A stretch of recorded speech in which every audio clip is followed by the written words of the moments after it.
Hello. I have been looking at a news report that is actually quite thought provoking.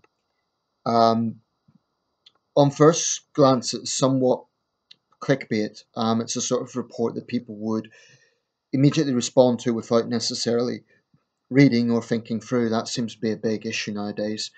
People see a sensationalist headline or a headline that grabs attention and immediately rush to judgment. So basically, this focuses around a young woman, a Labour activist. She's 19 now. When she was 14, she made some pretty vile comments. It says on social media, it doesn't specify which, tweet on Twitter.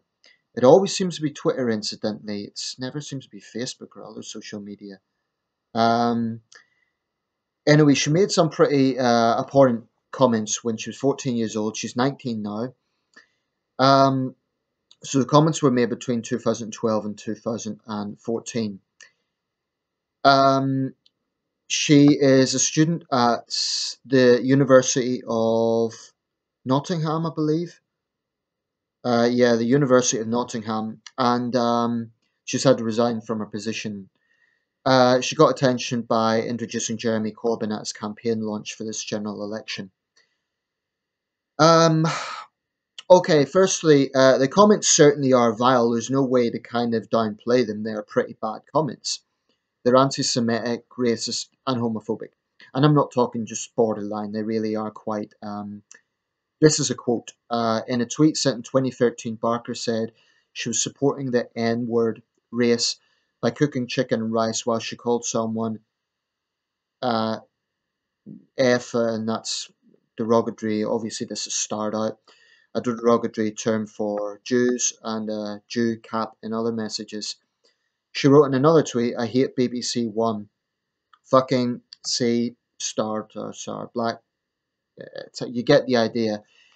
Okay, so these are pretty vile comments, and she sounds like a pretty unpleasant 14-year-old. But I think there are very important questions here over to what extent we hold someone to account for things that they have said or done for that matter when they were still really a young teenager. It's not to condone what she said, but it's to acknowledge that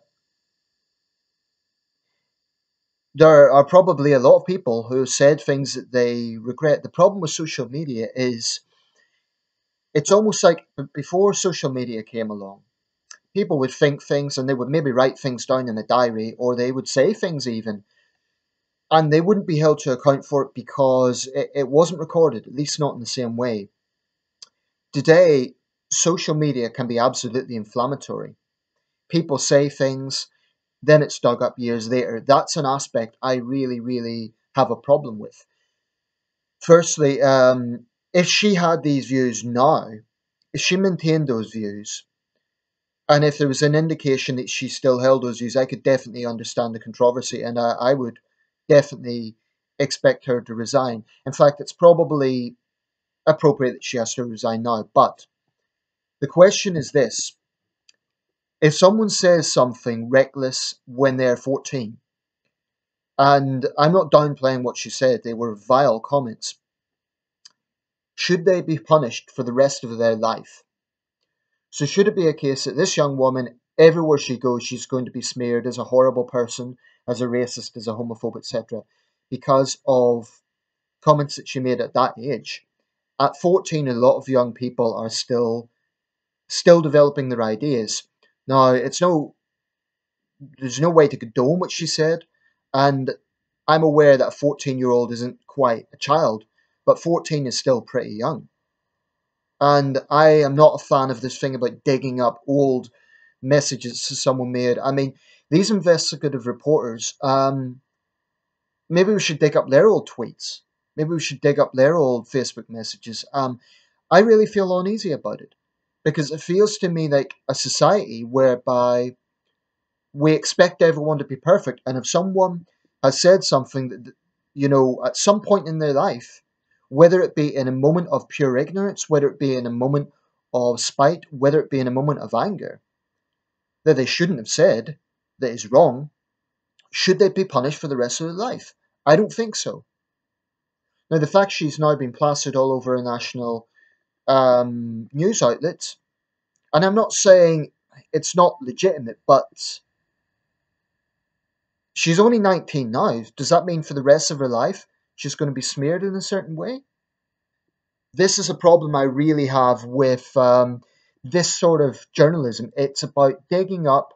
It just, frankly, it strikes me as a witch hunt. I mean, you have to wonder who would go out of the way to look at something like that up. Now, whether it was on a forum that didn't have many other tweets, therefore it came up relatively recently. But the way I see it is, say for the sake of argument, she has made thousands of tweets since then, right? It would have taken someone having to scroll back and scroll back and scroll back. That strikes me as a smear campaign, a way to deliberately try and defame someone. Now, it's not inaccurate. She said it. She's acknowledged that she said it. But I think people need to be held to account for what their views are today. Today. And if someone has been ignorant when they're 14, should we not frankly forgive that and say, okay, you were ignorant at that time, but you've learned now? So, if you're black or gay or Jewish, I can understand you being angry. But what I would also say is, can you honestly say that you've never made a throwaway comment? Can you honestly say, can anyone really say that in their whole life they have never said something that they later regret?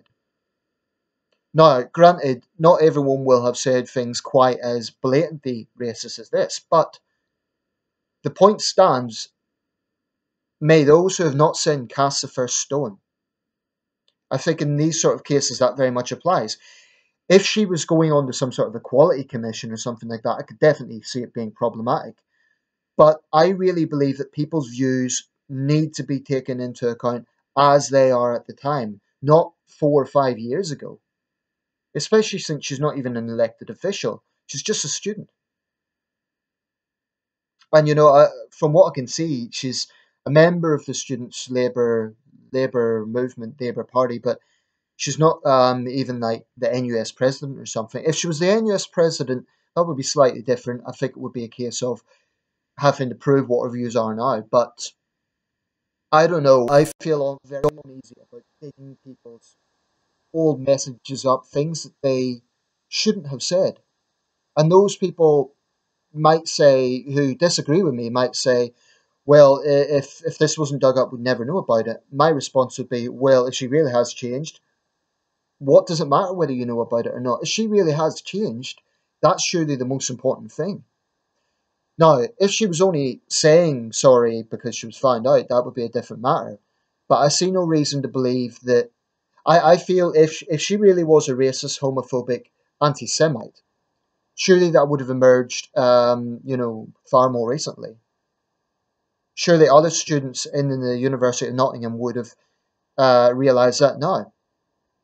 As it stands, it just seems to me to be, yeah, I think it's a witch hunt, and I feel really, I have reservations about it. I've said things online, and I can honestly say I've never said anything racist or homophobic or anti-Semite in this sense, but I have said things that are politically incorrect. I've said things about particular demographic groups that are a problem within those groups, not making sweeping generalizations and certainly nothing comparable to this. But I admit sometimes I think, well, if I'm ever a public figure, will some sleazy journalist dig this stuff up and say, oh, look, Nathan Hazlett, and then twist it in a certain way to make it look like I believe something that I don't, or to make it look like it is worse than it is. Um, I think she should be judged on what her views are now. I think that is what really matters. So let me know your thoughts. I'll put a link to this article. It's from the HuffPost UK.